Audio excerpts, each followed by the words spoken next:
السلام علیکم ورحمۃ اللہ وبرکاتہ۔ بسم اللہ الرحمن الرحیم، والصلاة والسلام علی سیدنا و مولانا محمد وعلی آلہ واصحابہ اجمعین، اما بعد۔ اللہ تعالیٰ نے ہمیں ایمان دیا ہے۔ ایمان خوبصورت بنتا ہے صفات کے ساتھ۔ تو اللہ تعالیٰ نے ایک جگہ ہم سے سودا کیا ہے کہ تم صرف یہ 7 کام کر لو، 7 جس پر اللہ نے خوشخبری دی ہے کہ آپ جنت الفردوس کے مالک بن جائیں گے۔ عام جنت نہیں، جنت الفردوس۔ کیا فرق ہے؟ اللہ تعالیٰ نے عام جنت کو کن فیکون سے بنایا اور جنت الفردوس کو اپنے ہاتھوں سے بنایا۔ اپنے ہاتھوں سے بنایا، یہ تعبیر ہمیں معلوم نہیں، لیکن ہم اس پر ایمان لائے متشابہات میں سے۔ تو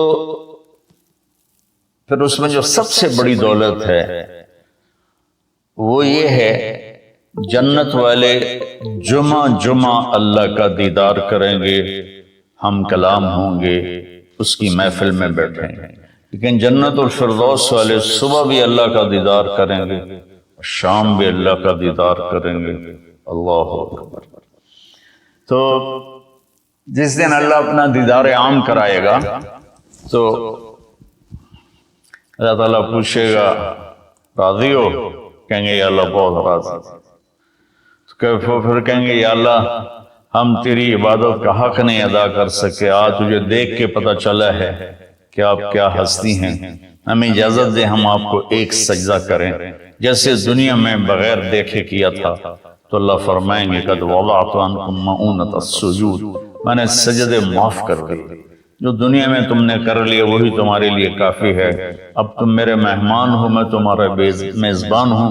کلوا واشربوا ہنیئا بما اسلفتم فی الایام الخالیہ، کھاؤ پیو مزے کرو، کھاؤ گے پخانا نہیں، پیو گے پیشاب نہیں، اور رات نہیں، دن کا جیسے صبح کا وقت ہوتا ہے یہ وقت ہوگا، اور نہ بیماری، نہ بڑھاپا، نہ دکھ، نہ درد، نہ لڑائی، نہ جھگڑے، نہ تکلیف، اور ہر آنے والا دن نہیں، ہر آنے والا لمحہ خوشیاں بڑھاتا چلا جائے گا، بڑھاتا چلا جائے گا، بڑھاتا چلا جائے گا۔ ہم فیہا خالدون، ہمیشہ کی زندگی ہے، جو آگ میں گئے ان کے لیے بھی، جو جنت میں گئے ان کے لیے بھی۔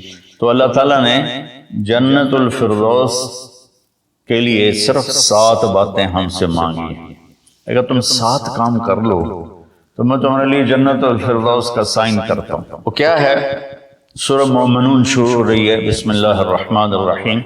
قد افلح المؤمنون الذین هم فی صلاتهم خاشعون والذین هم عن اللغو معرضون والذین هم للزکاة فاعلون والذین هم لفروجهم حافظون الا على ازواجهم او ما ملكت ايمانهم فانهم غیر ملومین فمن ابتغى وراء ذلك فاولئک هم العادون والذین هم لأماناتهم وعهدهم راعون والذین هم على صلواتهم يحافظون اولئک الذین يرثون الفردوس هم فیہا خالدون۔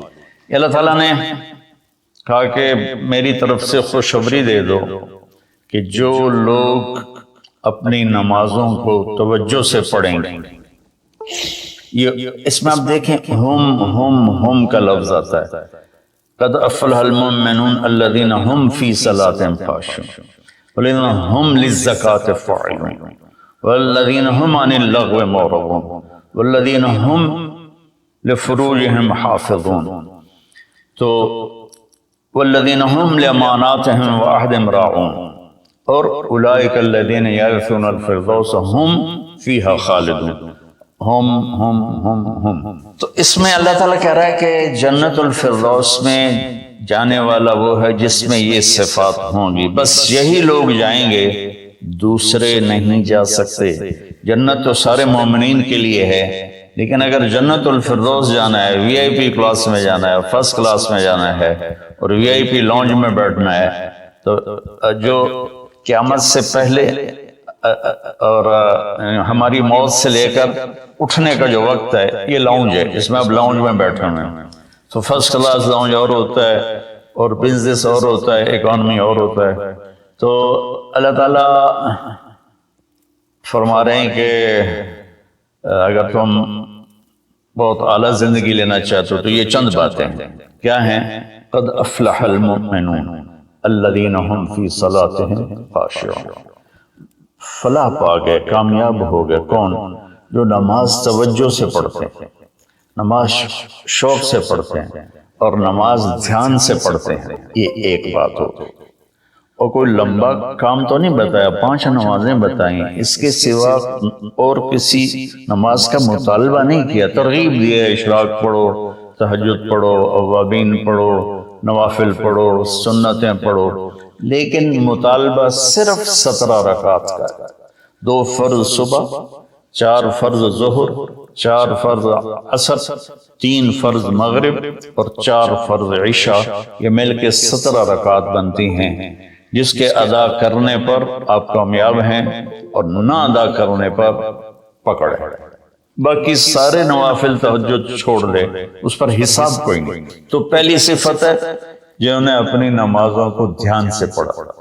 دوسری ہے والذین هم للزکاۃ فاعلون، جو زکوٰۃ ادا کرتا.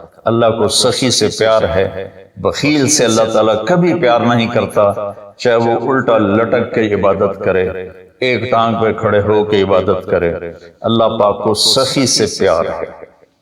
اور میرے نبی کا فرمان ہے سخی اللہ کے قریب ہے، سخی جنت کے قریب ہے، سخی جہنم سے دور ہے، اور سخی سے اللہ راضی ہے. اور بخیل آدمی اللہ سے دور ہے، جنت سے دور ہے، جہنم کے قریب ہے اور اللہ اس سے ناراض ہے. اور پھر اللہ نے سخاوت کی کیا حد رکھی ہے؟ 2.5%. اگر آپ کے پاس 1 لاکھ روپے ہے، 2,500 اس میں سے نکال کے کسی غریب کو دے دیں تو آپ بھی سخیوں میں آ گئے. باقی سخاوت کی کوئی حد نہیں، جتنا دیتے چلے جائیں وہ کم ہے. آپ کے پاس 1 کروڑ روپے ہے تو 2.5 لاکھ دے دیں. 1 کروڑ سے 2.5 لاکھ نکل جائے پتہ ہی نہیں چلتا، اور 1 لاکھ سے 2,500 نکل جائے تو پتہ ہی نہیں چلتا. 2.5 لاکھ کروڑ میں سے، 2,500 لاکھ میں سے. اور ہمارے لیے ہے جو زمیندارہ پیشے سے تعلق رکھتے ہیں، ہمارے لیے ہے 5%. کہ اگر میرے چاول 100 من ہوئے ہیں تو اس میں 5 من غریب کا حصہ ہے. میری 100 من گندم ہوئی ہے، اس میں 5 من غریب کا حصہ ہے. میری کپاس 100 من ہوئی ہے، اس میں 5 من غریب کا حصہ ہے. تو دوسری صفت اللہ نے بتائی والذین هم للزکاۃ فاعلون.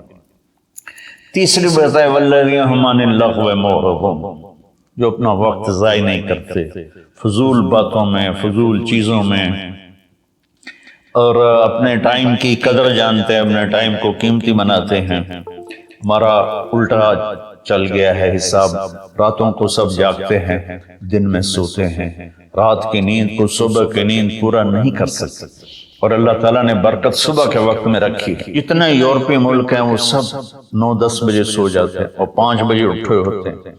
اور ہمارے شہروں میں طبقات سارے، بلکہ اب دیہاتوں میں جہاں بجلی ہے وہ رات 2 بجے 3 بجے تک جاگ رہے ہوتے ہیں، اور پھر صبح ایسا سوتے ہیں 12 بجے اٹھتے ہیں. ان کے کام میں کیسے برکت ہوگی؟ تو تیسری بات ہے والذین هم عن اللغو معرضون، جس کام میں نہ ثواب ہے نہ گناہ ہے اس میں لگے ہوئے ہیں. ٹائم قیمتی چیز ایسے قیمتی بناؤ. 3 ہوگی. چوتھی ہے والذین هم لفروجهم حافظون الا علی ازواجهم او ما ملکت ایمانهم فانهم غیر ملومین. جو زنا نہیں کرتے، جو شادی کرتے، جو زنا نہیں کرتے، جو شادی کرتے ہیں. ہمارا کلچر، ہماری تہذیب، ہمارا دین ہمیں شادی کا ریلیشن تو بتاتا ہے، گرل فرینڈ بوائے فرینڈ کا ریلیشن نہیں بتاتا. یہ انسانیت پر بہت بڑا داغ ہے، اس کے ماتھے کا دھبہ ہے کہ بوائے فرینڈ گرل فرینڈ. یہ ہمیں یورپ سے ملا. ہماری تو تہذیب تھی کہ ہم اپنی بیٹی کو خود ڈولی میں بٹھاتے تھے اور سسرال کے حوالے کرتے تھے، اور وہ اسے عزت سے لے جاتے تھے اور اپنے گھر میں اس کو عزت سے رکھتے تھے. جہاں اس کی ڈولی اترتی تھی وہیں سے اس کا جنازہ نکلتا تھا. تو لیکن میری گزارش ہے میرے عزیزو بچوں، شادی کرو. بوائے فرینڈ گرل فرینڈ یہ تمہارے لیے تباہی ہے. تو اللہ تعالیٰ کہہ رہا ہے والذین هم لفروجہم حافظون، جو اپنی عزت کی حفاظت کرتے ہیں سوائے شادی کے، عورت ہو یا مرد ہو، وہ کسی سے ریلیشن قائم نہیں کرتے. کوئی لڑکی کسی لڑکے سے، کوئی لڑکا کسی لڑکی سے شادی کے بغیر تعلق نہیں بناتا، یعنی زنا نہیں کرتے. تو یہ ایک بہت بڑا وہ معاشرہ تباہ ہو جاتا ہے جس میں زنا پھیل جاتا ہے، معاشرہ برباد ہو جاتا ہے جس میں زنا پھیل جاتا ہے. اللہ تعالیٰ میری آپ کی حفاظت فرمائے. فَمَنِ ابْتَغَىٰ وَرَاءَ ذَلِكَ فَأُولَٰئِكَ هُمُ الْعَادُونَ، اور جو اس سے آگے بڑھتا ہے یعنی زنا کرتا ہے تو اللہ کہتا ہے پھر وہ جان لے کہ اس نے حدود کو کراس کر دیا ہے. تو خاشعون، مورد، فاعلون، نماز، زکوٰۃ، فضول چیزوں سے بچنا اور زنا سے بچنا. اور والذین هم بشہادتہم قائمون، اور جو والذین هم لاماناتہم وعہدہم راعون، جو اپنے وعدے کو نبھاتے ہیں، امانت میں خیانت نہیں کرتے. والذین هم علی صلواتہم یحافظون، جو اپنی نماز کی حفاظت کرتے ہیں. اولئک الذین یرثون الفردوس هم فیہا خالدون، یہ وہ لوگ ہیں جو جنت الفردوس کے وارث بنے گے. وارث بننے کا کیا مطلب ہے؟ کوئی ان سے چھین نہیں سکے گا، کوئی ان سے لے نہیں سکے گا. میری وراثت میں اللہ نے دے، تو وارث ہے. جیسے ہم اپنے باپ کے وارث بنے، ہمارے بیٹے ہمارے وارث بنیں گے. تو یرثون کا لفظ فرمائے، یدخلون نہیں کہا کہ یہ جنت میں داخل ہوں. یرثون میں تسلی ہے کہ میرے بندو تسلی رکھو، تم سے کوئی چھین نہیں سکتا، تم سے کوئی لے نہیں سکتا. یہ صرف 7 باتیں. خاشعون، نماز کو پڑھو دھیان کے ساتھ، زکوٰۃ کو ادا کرو 2.5%. والذین هم للزکاۃ فاعلون والذین هم عن اللغو معرضون، اپنے آپ کو فضول کاموں سے بچاؤ. قیمتی وقت ہے، قیمتی زندگی ہے، کسی اچھے کام میں لگاؤ. والذین هم لفروجہم حافظون، جو زنا نہیں کرتے اور اپنے آپ کو پاک دامن رکھتے ہیں. والذین هم لاماناتہم وعہدہم راعون، جو وعدے نبھاتے ہیں اور بددیانتی نہیں کرتے. والذین هم علی صلواتہم یحافظون، نماز کو 2 دفعہ کہا تو اس سے معلوم ہوا کہ باتیں صرف 6 ہیں. نماز عبادات میں سب سے بڑی بندگی ہے، تو اللہ تعالیٰ نے اس کو 2 دفعہ کہا. والذین هم علی صلواتہم یحافظون، جو نماز میں سستی نہیں کرتے اور اس سے بر وقت پڑھتے ہیں اور مسجد میں پڑھتے ہیں، باجماعت پڑھتے ہیں، سوائے عذر کے گھر میں پڑھ لیتے ہیں. تو یہ 7 باتوں میں اللہ تعالیٰ کہتا ہے جنت الفردوس مجھ سے خرید لو. تو کوئی مہنگا سودا نہیں ہے، ساری چیزیں ہماری ذات سے متعلق. ہم اپنی ذات میں نماز کو دھیان سے پڑھیں، ہم زکوٰۃ کو ادا کریں، ہم فضول ٹائم ضائع نہ کریں، ہم پاک دامن رہیں اور اپنی امانت میں خیانت نہ کریں. میرے نبی نے فرمایا کہ میرا امتی ہر گناہ کر سکتا، 2 نہیں کر سکتا، ایک جھوٹ کبھی نہیں بولے گا اور ایک دھوکہ کبھی نہیں دے گا. اور پھر دوبارہ فرمایا والذین هم علی صلواتہم یحافظون، جو نماز کی حفاظت کرتے ہیں، یعنی وقت پر پڑھتے ہیں، ٹالتے نہیں ہیں. اولئک الذین یرثون الفردوس، یہی ہیں وہ لوگ جو جنت الفردوس کے وارث. وارث کا مطلب ہے تم سے کوئی چھین نہیں سکے گا. ہم فیہا خالدون، یہی لوگ ہیں جو اس میں ہمیشہ رہیں گے. تو اگر ان صفات میں کمی ہے اور ایمان ہے تو نیچے والی جنت تو مل جائے گی، وی آئی پی جنت نہیں ملے گی جسے اللہ نے اپنے ہاتھوں سے بنایا ہے. کن فیکون سے نہیں بنایا، اپنے ہاتھوں سے بنایا ہے. اور اس میں ایک، ویسے تو ساری جنت میں نہریں ہیں، چشمے ہیں، دریا ہیں، لیکن ایک چشمہ ہے جو صرف ایک دریا ہے جو صرف جنت الفردوس میں بہتا ہے. وَمِزَاجُهُم مِّن تَسْنِيمٍ یشرب بہ المقربون، باقی ساری جنت والوں کو تسنیم چشمے کی چند بوندیں ان کے گلاس میں ڈالی جائیں گی، ان کی سراہی میں ڈالی جائیں گی اور وہ پئیں گے. اور جنت الفردوس والے خالص اس کو پئیں گے تسنیم سنام سے اونٹ کی کوہان جیسے ایسے ہوتی اس طرح. تو وہ چشمہ جب بہتا ہے تو زمین پہ نہیں بہتا، یہاں بہتا ہے، نیچے بھی نہیں زیادہ اوپر بھی نہیں، یہاں بہتا ہے. ان اللہ علی کل شیء قدیر، اللہ ہر چیز پر قادر ہے. تو وہ جب جنت الفردوس والے طلب کریں گے تو اس طرح نیچے وہ آئے گا، ان کے جام میں ڈالے گا، سراہی میں ڈالے گا، اور اللہ تعالیٰ ان کو اس کا مزہ دے گا. ایسے ہی سورہ دہر میں اللہ تعالیٰ نے 3 درجے فرمائے ہیں. اس میں جنت الفردوس والا درجہ ہے کہ وَسَقَاهُمْ رَبُّهُمْ شَرَابًا طَهُورًا، اللہ خود انہیں شراب طہور پلائے گا. تو میرے بھائی بہنوں، میرے بچوں بچیوں، اللہ کے واسطے قرآن پڑھو، قرآن سے جڑو. علماء سے کہتا ہوں قرآن بیان کرو، قرآن بیان کرو، قرآن بیان کرو. اپنے نبی کی سیرت بیان کرو، سیرت بیان کرو، سیرت بیان کرو. اتنی کتابیں جو چھپی ہوئی ہیں، جو جس کی کوئی سند ہی کوئی نہیں، اس کو پڑھائے جا رہے ہیں، بولے جا رہے ہیں. قرآن سے امت کٹ گئی، حدیث سے، سیرت سے کٹ گئی، تو ہم اندھے ہو گئے. میں چند دن پہلے سن رہا تھا کہ شیخ عبد القادر جیلانی رحمۃ اللہ علیہ نے اوپر جا کر اسرائیل سے اپنے مرید کی روح کو پکڑ کے کھینچ لیا اور واپس لے آ کے زندہ کر دیا. اور تمہیں اللہ کا واسطہ ایسی خرافات سے بچو، ایسی لغویات سے بچو. یہ وہ واقعات ہیں جن کی کوئی سند نہیں، کوئی دلیل نہیں. تو اللہ کے واسطے قرآن پڑھو، قرآن پڑھو. چونکہ یہ وہ چیز ہے لا ریب فی، لا، ہر کتاب میں شک ہو سکتا ہے. یہ کیا ہے؟ لا ریب فی.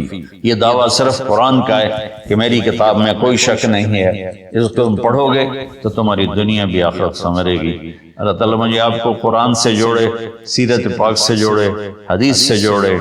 تو میرے عزیزوں، میرے بھائیوں، میں میرے بچوں بچیوں، میں اس کا دوبارہ سمرائز کرتا ہوں. نماز میں خشوع ہو، زکوٰۃ ادا کریں، اور فضول کاموں سے بچیں، زنا سے بچیں، اور امانت ادا کریں، اور وعدہ نبھائیں، اور نماز کی حفاظت کریں. اس پر اللہ کہتا ہے بس یہی لوگ جنت الفردوس. آج کی تلاوت میں قارون کا قصہ آیا تھا. قارون موسیٰ علیہ السلام کی قوم سے تھا. میں اس کی بات اس لیے سنانا چاہتا ہوں کہ مغفرت کے 10 دن چل رہے ہیں. اللہ معاف کرنے اور بخشش کرنے میں کتنا کریم ہے، کتنا زبردست ہے. قارون سے جب موسیٰ علیہ السلام نے زکوٰۃ کا مطالبہ کیا تو ان کی زکوٰۃ تھی 10%، 100 میں 10 روپے. ہماری ہے 100 میں 2.5 روپے، ان کے تھے 100 میں 10 روپے. اور اس کے خزانوں کی چابیاں پوری جماعت اٹھاتی تھی. اس نے حساب کیا تو وہ تو بے شمار بنا. تو اس کی نیت خراب ہو گئی. اس نے ایک عورت کو پیسے دیے موسیٰ علیہ السلام کو بدنام کرنے کے لیے، اور کہا کہ تم موسیٰ علیہ السلام پہ نہ بدکاری کی تہمت لگا دو، اور پھر اور بھی زیادہ دوں گا. وہ تیار ہو گئے. تو موسیٰ علیہ السلام واز فرما رہے تھے تو قارون کھڑا ہو گیا اور اس نے کہا کہ جو آدمی زنا کرے اس کی کیا سزا ہے؟ تو آپ نے فرمایا اس کی سزا قتل ہے، اسے سنسار کیا جائے. تو کہنے لگا یہ عورت کیا کہتی ہے؟ تو اس نے اٹھایا. اس نے جب موسیٰ علیہ السلام کے چہرے پہ نظر پڑی تو اس پہ ہیبت چھا گئی. تو انہوں نے فرمایا کیا کہتی ہو؟ کہا کچھ نہیں جی، اس نے مجھے پیسے دیے ہیں کہ میں آپ پہ برائی کا الزام لگاؤں. تو موسیٰ علیہ السلام سجدے میں گر گئے. تو اللہ نے فرمایا کہ جو کہے گا زمین کو تیرا حکم مانے گی. تو انہوں نے زمین سے کہا کہ خودی ہے، پکڑ لو اسے. تو اس کے پاؤں زمین میں دھنس گئے، زمین نے پکڑ لی. تو قارون کو اندازہ ہو گیا میرے ساتھ کیا ہونے والا ہے. تو انہوں نے کہا موسیٰ مجھے معاف کر دو، غلطی ہو گئی، آئندہ نہیں کروں گا. موسیٰ علیہ السلام نے فرمایا اور پکڑو. وہ تھوڑا اور اندر چلا گیا. اب ایک طرف وہ مسلسل محنت کر رہا تھا معافی دے دے، آئندہ نہیں کروں گا. دوسری طرف موسیٰ علیہ السلام کہتے زمین کو اور پکڑو، اور پکڑو، اور پکڑو. تو وہ یہاں تک آیا، یہاں تک آیا تو بھی محنتیں کرتا رہا، یہاں تک کہ زمین اس کو نگل گئی. تو یہ دنیا میں واحد ایسا مجرم ہے کہ اس جیسا جرم دنیا میں کسی نے نہیں کیا. کہ نبی پر بدکاری کی تہمت لگاتی. تو جب وہ زمین میں چلا گیا تو اللہ نے جبریل کو بھیجا اور فرمایا کہ موسیٰ سے کہو اس نے تیری اتنی منتیں کی کہ معاف کر دے، تو نے معاف نہ کیا. وعزتی وجلالی لو استغاث بی لاغفہ، میری عزت کی قسم مجھے ایک دفعہ پکارتا میں معاف کر کے باہر کھڑا کر دیتا. یہ اس کی بخشش ہے، یہ اس کی رحمت ہے. موسیٰ علیہ السلام کے زمانے میں ایک نوجوان تھا، تو اس کی نافرمانی کی وجہ سے اس کو بنو اسرائیل نے اپنی بستی سے نکال دیا. تو جب وہ اس زمانے میں کوئی ایسے زندگی تو نہیں تھی، صرف جہاں لوگ آباد ہوتے تھے وہیں سب کچھ ہوتا تھا، باہر ویرانہ ہوتا تھا. تو سب نے بائیکاٹ کر دیا اس کا. تو اس کے جب زندگی کے اسباب، روٹی ختم، پانی ختم، تو وہ موت کے قریب پہنچ گیا. تو اس نے ایسے دیکھا کوئی ہے میری مدد کے لیے، پھر ایسے دیکھا کوئی ہے، چاروں طرف دیکھا کوئی نظر نہیں آیا. تو بے بس ہو کے اس نے آسمان کو دیکھا اور کہا یا من لا تضرہ الذنوب ولا تنقصہ المغفرہ، اے وہ ذات جسے ہمارے گناہ کا کوئی نقصان نہیں ہوتا اور معاف کر کے جس کو کوئی گھاٹا نہیں پڑتا. تیرے نیک بندوں سے سنا ہے کہ تو بڑا غفور الرحیم ہے، تو معافی مانگے تو معاف کر دیتا ہے. تو میں نے ساری زندگی گناہوں میں گزاری ہے، ابھی توبہ کرتا ہوں، مجھے معاف کر دو. اس کی جان نکل گئی. تو اللہ تعالیٰ نے موسیٰ علیہ السلام سے فرمایا میرا ایک دوست ہے جو باہر ویرانے میں مر گیا ہے، جا کے اس کے کفن دفن کا انتظام کرو، اور جو اس میں شریک ہوگا اس کی بھی بخشش ہو جائے گی. تو لوگ شارٹ کٹ ڈھونڈتے ہیں، سب بھاگ پڑے. آگے دیکھا تو وہ بدمعاش جس کو انہوں نے گاؤں سے نکالا تھا، شہر سے نکالا تھا، وہ حیران ہو کر کہنے لگا موسیٰ یہ تو وہی بدمعاش ہے جس کو ہم نے نکالا تھا اس کی بدمعاشیوں کی وجہ سے. آپ کا رب کہہ رہا ہے جو اس کے دفن میں شریک ہو اس کی بخشش ہے. جنازہ پہلی امتوں میں نہیں تھا، جنازہ اس امت کو ملا ہے. پہلی امتوں میں نماز جنازہ نہیں تھی، بس غسل، کفن، تدفین. اللہ نے ہمیں اپنے فضل سے یہ دولت نصیب فرمائی، اور اللہ کے نبی نے خوشخبری سنائی 40 آدمی کسی کے جنازے میں جمع ہو جائیں تو اللہ اس کی بخشش کر دیتے. تو یہ آپ کیا کہہ رہے ہو؟ تو موسیٰ علیہ السلام نے اللہ سے بات کہ تیرے بندے تو کہہ رہے ہیں بدمعاش ہے، تو آخی جانا میرا دوست ہے، ولی ہے، چکر کی. تو اللہ نے فرمایا جو یہ کہہ رہے ہیں ٹھیک کہہ رہے ہیں، یہ ایسا ہی تھا جیسے یہ کہہ رہے ہیں. لیکن جب اس پر موت آئی تو اس نے دائیں بائیں دیکھا اور کوئی مدد کے لیے نظر نہیں آیا. پھر اس نے جب میری طرف دیکھا تو مجھے شرم آئی کہ جس کی مدد کے لیے کوئی نہ ہو اور وہ مجھے پکارے اور میں پکار پہ لبیک نہ کہوں. موسیٰ اس نے اپنی بخشش مانگی. میری عزت کی قسم اس وقت پوری دنیا کے انسانوں کی بخشش مانگتا تو میں اس کی طفیل سب کو معاف کر دیتا. یہ اللہ کی مغفرت ہے. مغفرت کے بخشش کے 10 دن چل رہے ہیں کہ اللہ پاک کی بارگاہ میں رحمت سبقت غضبی، عرش کے اوپر لکھا ہوا ان رحمتی سبقت غضب، میری رحمت میرے غصے سے آگے ہے. قرآن کی ایک آیت ہے نبئ عبادی انی انا الغفور الرحیم وان عذابی هو العذاب العلیم، میرے بندوں کو بتاؤ کہ میں بہت غفور الرحیم ہوں اور میرا عذاب بہت دردناک عذاب ہے. اردو ترجمے میں آپ کو دونوں طرف کی خبر برابر نظر آئے گی، لیکن یہ ایسے ہے، ایسے رحمت کی خبر اس کا وزن یہاں آ رہا ہے اور اس کے مقابلے میں پکڑ کی خبر کا وزن یہاں چلا جا رہا ہے. یہ دونوں برابر نہیں ہیں، یہ ایسے ہیں. اب ہم اس کو تھوڑا تھوڑا کوریدتے ہیں. نبے، میرے بندوں کو بار بار بتاؤ. نبے اذن باب تفعیل میں تکرار ہوتا ہے، تو اللہ تعالیٰ یہ کہتا اخبر، میرے بندوں کو بتاؤ تو ہو جاتی بات. اخبر کی وجہ نبے، بار بار سنا ان کو، یہ مجھ سے ڈرے ہوئے ان کو بار بار سنا. جیسے اذن، بار اذان جو کہ بار بار ہوتی ہے تو اذن فی الناس بالحج یاتوک رجالا اذان من اللہ ورسولہ.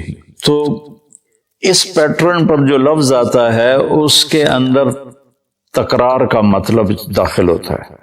تو میرا اللہ اپنے حبیب سے کہہ رہا ہے بار بار سنا میرے محبوب، بار بار سنا. آگے اللہ کہتا اخبر الناس، لوگوں کو بتاؤ، یا چلو اگر خاص کرتا تو اخبر الذین آمنوا، ایمان والوں کو خبردار کر دو، خبر دے دو. 90 کی خوبصورتی الگ ہے، عبادی کی الگ ہے.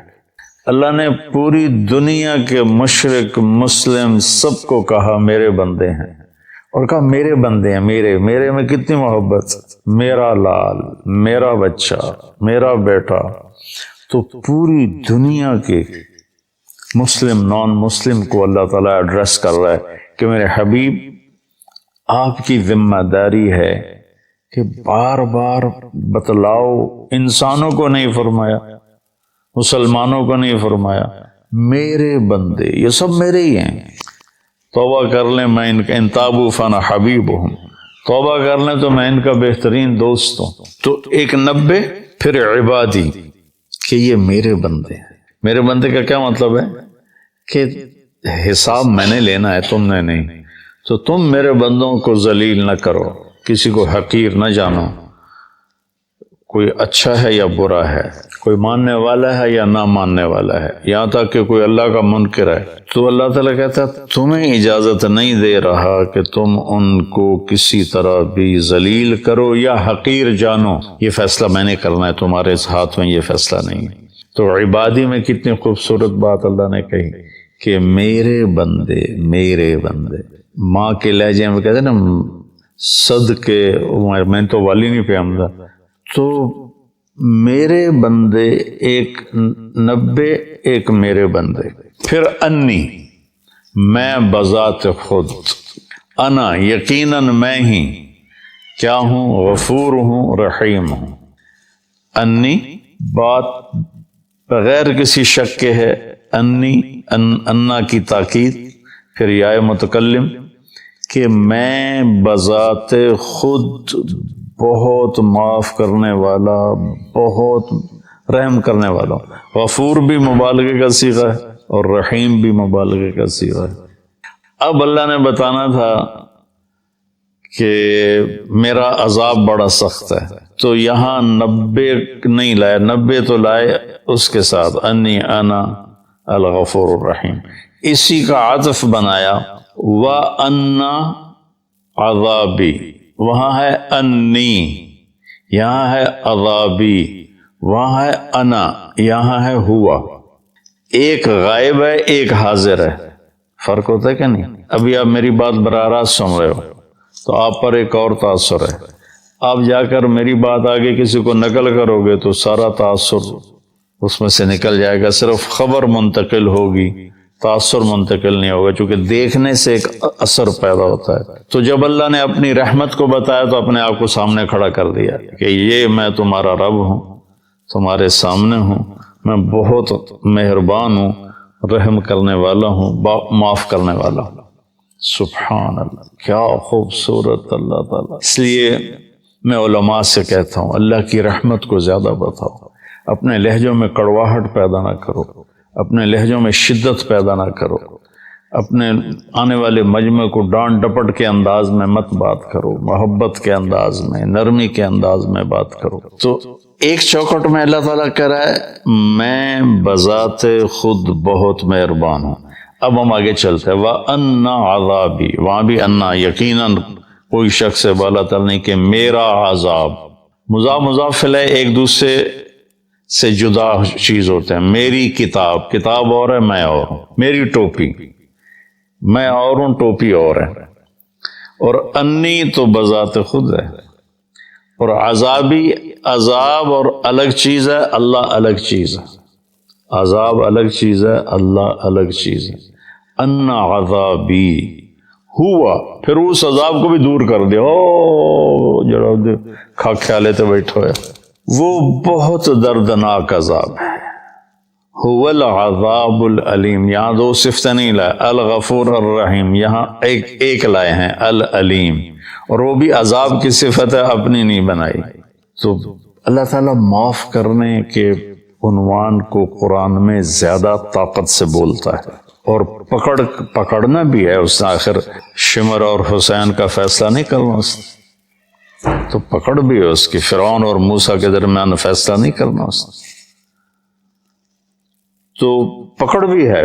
لیکن پکڑ کو اللہ اتنی شدت سے نہیں بتاتا جتنی طاقت سے اللہ اپنی رحمت کو بتاتا. تو میرے بندوں کو بتاؤ, بار بار بتاؤ کہ میں بذات خود تمہارے سامنے کہہ رہا ہوں کہ میں بڑا مہربان. اور پھر ہاں وہ جو میرا عذاب ہے نا, وہ جو میرا عذاب ہے, او تو لمبے تو پار ٹپا چھڑے, وہ جو میرا عذاب ہے نا وہ بڑا دردناک عذاب ہے. سبحان اللہ.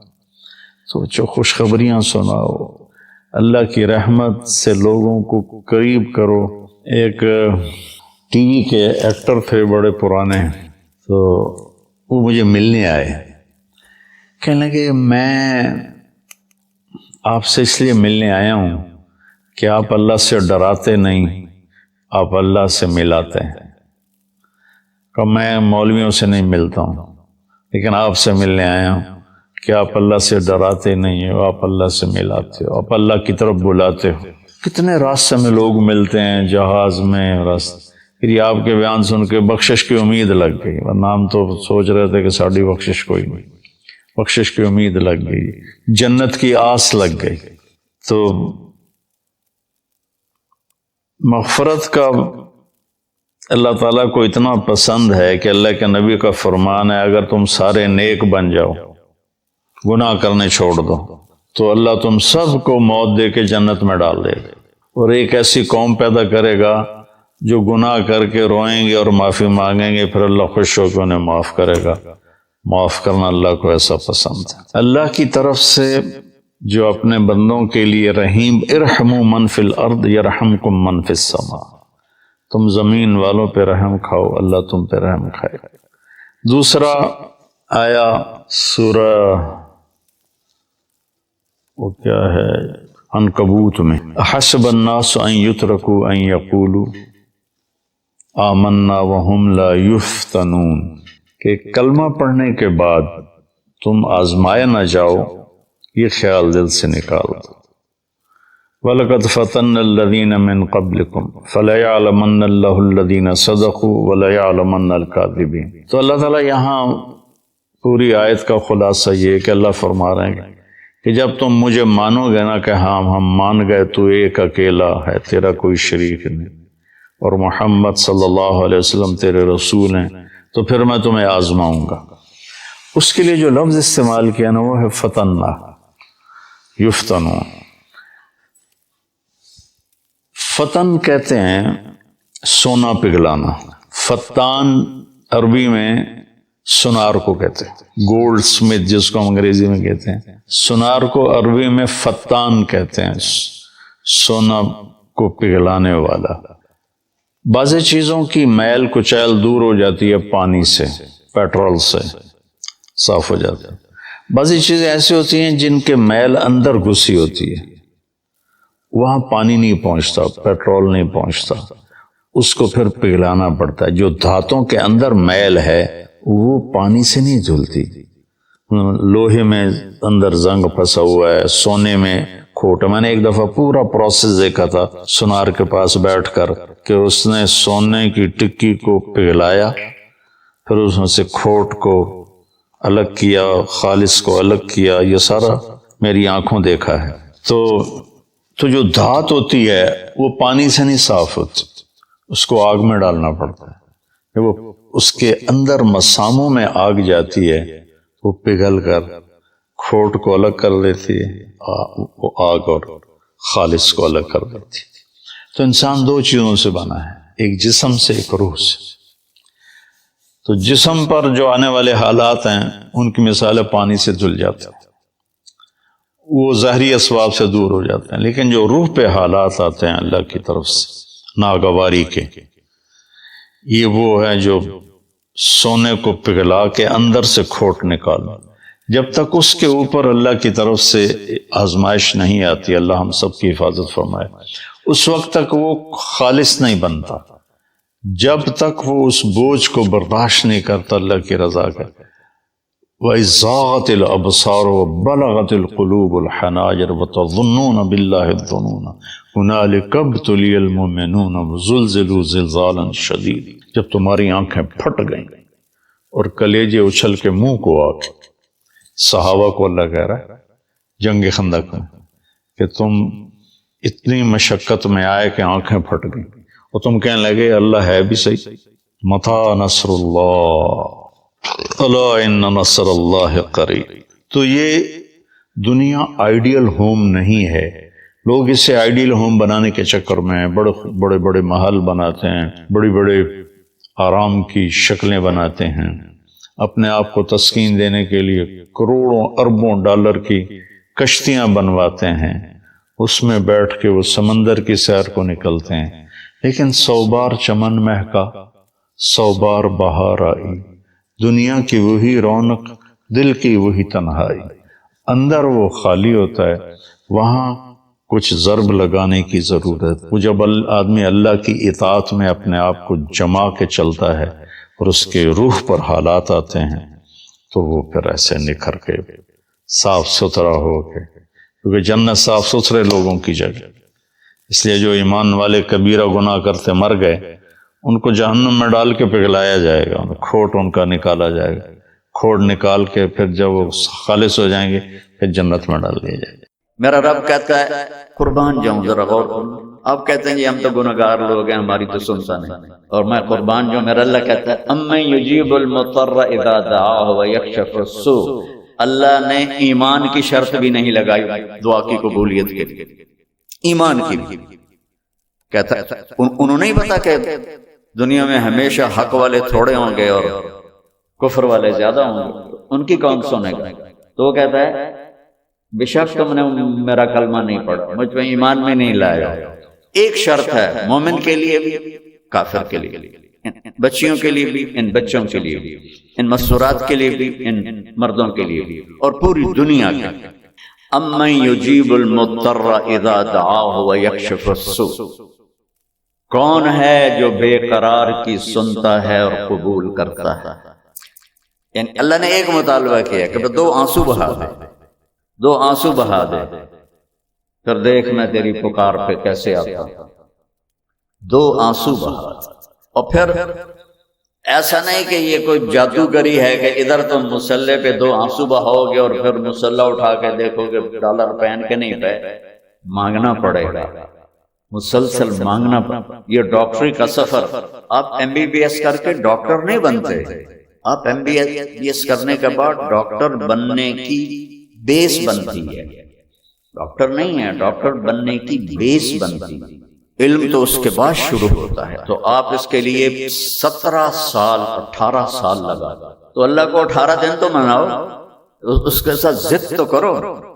اللہ کی قسم، لا لا لا، ہر چیز کو اللہ نے لا کی تلوار سے کاٹ دیا ہے. الا اللہ الا اللہ الا اللہ، اللہ کے ساتھ سب کچھ اپنے ساتھ جوڑ دیا ہے. جو لا کہا وہ لا ہوا، وہ لا بھی اس میں لا ہوا، جز لا ہوا، کل لا ہوا، پھر کیا ہوا؟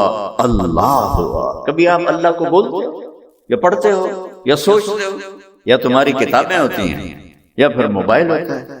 کبھی اللہ سے اللہ تعالیٰ فرماتے ہیں کہ میرے بندے آج یہ حدیث مجھے آپ کی برکت سے بڑے زمانے بعد یاد آئی. کم تتزین للناس، تو لوگوں کے لیے کتنا بنتا سنورتا ہے. جب تو کسی محفل میں جاتا، میں نمی پگڑی پائی تھے، واسکوٹ ٹھمکائی کہ میں ادریس کالج جانا ہے، اور یہ جو مستورات ہیں جب کسی فنکشن میں جانا ہو تو تباہی پھیر دیتے ہیں خامن میں، اے بھی لے آؤ، اے بھی لے آؤ، اے بھی لے آؤ، اے بھی لے آؤ، اے بھی لے آؤ. تو میرا اللہ کہتا ہے کم تتزین للناس. جب تو کسی کے لیے، کسی فنکشن کے لیے، کسی سے ملنے کے لیے جاتا تو کتنا تیار ہو کے جاتا. فہل تزینت لاجلی، ارے کبھی میرے لیے بھی تو مزین ہو کے، کبھی میرے لیے بھی تو میک اپ کر کے آ. کبھی میرے لیے بھی تو تیار ہو کے آ۔ اب اللہ کے لیے تیار ہو کے جانا کیا ہے؟ کلمے کا دوسرا حصہ محمد الرسول اللہ کا محمدی میک اپ کر، محمدی میک اپ کر لے تو میرا محبوب بن جائے، میں تجھے محبت کی نظر سے دیکھوں۔ اپنے نبی کی دیکھو، ہم ان کے باطن کو نہیں پہنچ سکتے، ان کی نقل اتار لیں اپنی زندگی کے ہر عمل میں تو اللہ کے ہم محبوب بن جائیں، کیونکہ اللہ نے ایک ہی کی قسم کھائی، پورے قرآن میں کسی نبی کی قسم نہیں کھائی، اللہ نے آپ کی جان کی قسم کھائی، لعمرک، تیری جان کی قسم۔ جان کی قسم اس کی کھائی جاتی ہے جس سے پیار ہوتا ہے، تو اللہ تو کھا سکتا قسم، ہمیں حکم نہیں کہ ہم کسی کی جان کی قسم اٹھائیں، لیکن اظہار محبت میں ہمارا اردو پنجابی کا محاورہ ہے، ہم عربی کا محاورہ ہے، تیری جان کی قسم، تیری جان کی قسم۔ ہر 950 سال نوح علیہ السلام بولے، 950 سال، اور میرے نبی تو ٹوٹل 23 سال بولے، اور میرے رب نے آپ کے بول کی قسم اٹھائی، وقیل ہی، مجھے اس محبوب کے بول کی قسم۔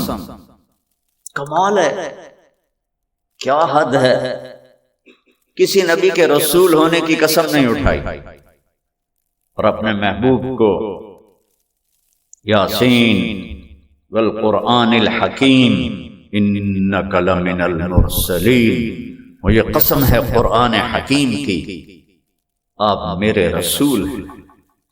تورات کی قسم نہیں اٹھائی، بائبل کی قسم نہیں اٹھائی، زبور کی قسم نہیں اٹھائی، آسمانی کتاب ہے، میرے نبی کی کتاب کی قسم اٹھائی، قاف والقرآن المجید، مجھے قسم ہے قرآن مجید کی، یاسین والقرآن الحکیم، مجھے قسم ہے قرآن حکیم کی۔ کسی کے شہر کی قسم نہیں اٹھائی،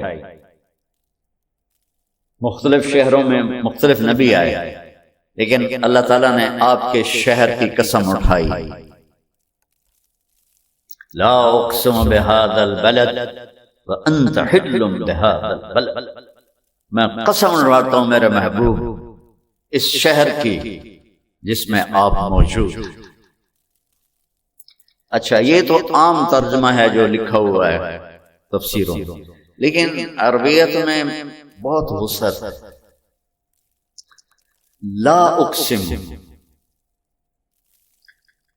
اس کا دوسرا مطلب ہے مجھے قسم اٹھانے کی ضرورت ہی نہیں اس شہر کی، کیونکہ قسم تو اہمیت کے لیے اٹھائی جاتی ہے، جب آپ موجود ہیں تو آپ کی موجودگی میں اہمیت ہو گئی، قسم کی ضرورت ہی کوئی نہیں۔ پھر ایک اور معنی ہے لا اقسم بہذا البلد، یہاں لما چھپا ہوا ہے، میں کیوں نہ اس شہر کی قسم اٹھاؤں جس میں آپ کی ذات گرامی موجود ہے۔ وہ جس کی اللہ قسمیں اٹھاتا ہے، کبھی پڑھا ہے اس کو؟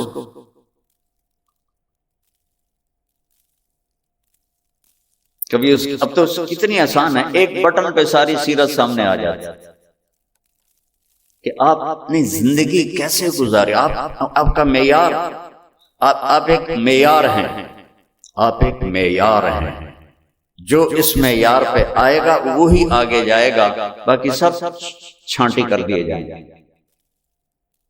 اور جس نے اس دنیا کو بنایا، 7 زمینیں اور اس کے خزانے، میرے نبی نے کہا لا تساوی عند اللہ جناح بعوض، ایک مچھر کے پر کے برابر نہیں ہے۔ حضرت فاطمہ بیمار تھی علیہ السلام، جنت کی عورتوں کی سردار، حسن حسین جنت کے نوجوانوں کے سردار، تو آپ کو پتہ چلا تو آپ ان کا حال پوچھنے گئے۔ آپ کے ساتھ ایک عرب سردار تھے عمران بن حسین، آپ نے دروازے پر دستک دی، بیٹی میں اندر آ جاؤں، میرے ساتھ عمران بھی ہے۔ تو سیدہ نے عرض کی یا رسول اللہ، میرے گھر میں کوئی بڑی چادر نہیں جس سے میں پردہ کر سکوں، اور ہے کون؟ جنت کی عورتوں کی سردار، اور ہے کون؟ محمد مصطفیٰ کے جگر کا ٹکڑا، بضعۃ منی، من احبها فقد احبنی ومن ابغضها فقد ابغضنی، جس نے اس سے پیار کیا اس نے مجھ سے پیار کیا، جس نے اس سے بغض رکھا اس نے مجھ سے بغض رکھا۔ تو آپ نے اپنی چادر اندر کر دی، یہ لو، انہوں نے اپنے آپ کو کور کیا، آپ اندر آئے، آپ نے حال پوچھا تو باپ کی قربت سے رونے لگی، ایسے سینے پہ سر رکھ دیا کہ یا رسول اللہ بھوک بھی ہے اور بیماری بھی، تو میرے نبی کے بھی آنسو نکل آئے۔ بیٹیوں کا دکھ والدین ہی جانتے ہیں، آنسو نکل آئے اور ایسے باہوں میں لے کر فرمایا ہوینی علیک یا بنیت، میری پیاری جان کس محبت سے پکارا ہے، غم نہ کر، والذی بعث اباک بالحق ما ذقت من ثلاثة ایام طواق، ذات کی قسم جس کے قبضے میں میری جان ہے، 3 دن گزر چکے ہیں ایک لقمہ نہیں کھایا۔ یہ کون ہے؟ قاب قوسین او ادنا والنجم اذا ہوا ما ضل صاحبكم وما غوا وما ينطق عن الهوى ان هو الا وحي يوحى علمه شديد القوى ذو مرة فاستوى وهو بالأفق الأعلى ثم دنا فتدلى فكان قاب قوسين أو أدنى فأوحى إلى عبده ما أوحى ما كذب الفؤاد ما رأى أفتمارونه على ما يرى ولقد رآه نزلة أخرى عند سدرة المنتهى عندها جنة المأوى إذ يغشى السدرة ما يغشى ما زاغ البصر وما طغى۔ ایسی تعریف میرے رب کی قسم 1.25 لاکھ نبیوں کی نہیں کی میرے اللہ نے۔ پوری سورت اتار، آسمان پیچھے رہ گئے، عرش بھی پیچھے رہ گئے، اللہ اور حبیب اللہ آمنے سامنے ہو گئے اور فرما رہے ہیں 3 دن سے کچھ نہیں کھایا۔ روٹی کے پیچھے امت نے غلط راستے اختیار کرنے تھے نا، تو اپنے اوپر جبر کر لیا۔ کوئی ہے جو اولاد کے لیے تنگی مانگے؟ اپنے نبی کی سنو جنہوں نے میری آپ کی خاطر اپنی اولاد کو تنگی میں ڈالا۔ اللہم اجعل رزق آل محمد قوتا، یا اللہ آل محمد کی روزی بس گزارے کی رکھنا۔ ہے کسی میں جرت اپنی اولاد کے لیے یہ مانگے چاہے وہ نافرمانی ہو؟ اور میرے نبی کہہ رہے ہیں میری اولاد کی روزی یا اللہ گزارے کی رکھنا، تاکہ میری امت قیامت کے دن مجھے تانا نہ دے سکے کہ آپ نے، آپ کی اولاد نے تو موجیں کی اور ہم نے تو بڑی تکلیفیں اٹھائیں۔ ایک رات بستر پہ لیٹے ہوئے تھے ام عائشہ کے ساتھ، اور کبھی ایسے کروٹ بدلتے اور کبھی ایسے کروٹ، بار بار کروٹیں بدلتے بدلتے بدلتے، پھر ایک دم تھوڑا آگے ہوئے اور اپنے پیٹ کو، وہ جو چارپائی کی لکڑی ہوتی ہے اس کے اوپر ایسے بالکل نیچے لٹک گئے۔ تو حضرت عائشہ رضی اللہ تعالیٰ عنہ اٹھ کے بیٹھ گئے، یا رسول اللہ خیریت کیا ہوا؟ صلی اللہ علیہ وسلم عائشہ بھوک بہت لگی، عائشہ بھوک بہت لگی۔ کون ہے یہ؟ وَلَسَوْفَ يُعْطِيكَ رَبُّكَ فَتَرْضَىٰ، کون ہے؟ یاسین والقرآن الحکیم انک لمن المرسلین، یہ کون ہے؟ فلا وربک لا یؤمنون حتی یحکموک فیما شجر بینہم۔ قرآن بھرا پڑا ہے میرے نبی کی عظمت کو بیان کرنے کے لیے، اور کہہ رہے ہیں عائشہ حضرت عائشہ رونے لگی، یا رسول اللہ آپ کے لیے کیا مسئلہ ہے؟ آپ کے ایک اشارے پر احد پہاڑ سونا بن سکتا ہے، آپ اللہ سے مانگتے کیوں نہیں؟ فرمایا عائشہ مجھ سے پہلے جو نبی آئے وہ اسی طرح فاقوں میں گئے، میں بھی اللہ سے اسی طرح ملوں گا۔ اتنے مقام کے بعد اور پھر فرمایا فاطمہ مجھے میرے رب نے کہا ہے میرے محبوب آپ فرمائیں تو میں احد پہاڑ سونا بنا دوں، 10 میل لمبا چوڑا پہاڑ ہے، میں اس کے سارے ارد گرد گھوما ہوں، سونا بنا دوں اور سونا بنا کے ان کے سکے بھی بنا دوں، تیرے قدموں پہ قربان کر کر۔ تو میں نے کہا نہیں یا اللہ، ارجو یومن واشبع، یا اللہ مجھے نہیں چاہیے، میں تیرا فقیر بن کے رہنا چاہتا ہوں، جس دن ملے گی تیرا شکر ادا کرو، اور جس دن نہیں ملے گی تیرے آگے آہوزاری کروں گا۔ اسی حال میں اللہ سے ملنا چاہتا ہوں۔ اور پھر فرمایا میری بیٹی فاطمہ، کیا تجھے یہ عزت کافی نہیں ہے کہ تو جنت کی عورتوں کی سردار ہے؟ یہ سرداری ایسے ملی تھی، پروٹھے کھا کے نہیں، بریانیاں کھا کے نہیں۔ فلا وربک لا یؤمنون حتی یحکموک فیما شجر بینہم، میرے محبوب بتا دے پوری دنیا کے انسان۔ اور آج میرے سامنے کالج کے بچے بچیاں پروفیسر بیٹھے ہوئے ہیں، ڈاکٹر لیڈی ڈاکٹر، اور اس سے پتہ نہیں آواز آگے کیمرے سے کہاں تک جائے گی۔ اللہ کہہ رہا بتا دو ان سب کو کہ جب تک تیری غلامی قدم نہیں بھریں گے میں ان کی شکل بھی نہیں دیکھوں گا، یہ مجھے قبول نہیں ہے۔ تو میرے دوستو، میرے عزیزو، میرے بچوں، صرف ڈاکٹری ہی زندگی کی معراج نہیں ہے، اور بھی دکھ ہیں زمانے میں محبت کے سوا، راحتیں اور بھی ہیں راحت کی وصل، راحتیں اور بھی ہیں وصل کی راحت کے سوا۔ تو محمدی بن کے رہو، محمدی بن کے مرو، تو قبر آپ کے لیے محل ہے جنت، اور اللہ آپ کے استقبال میں ہوگا، اللہ کا نبی آپ کے استقبال میں ہوگا۔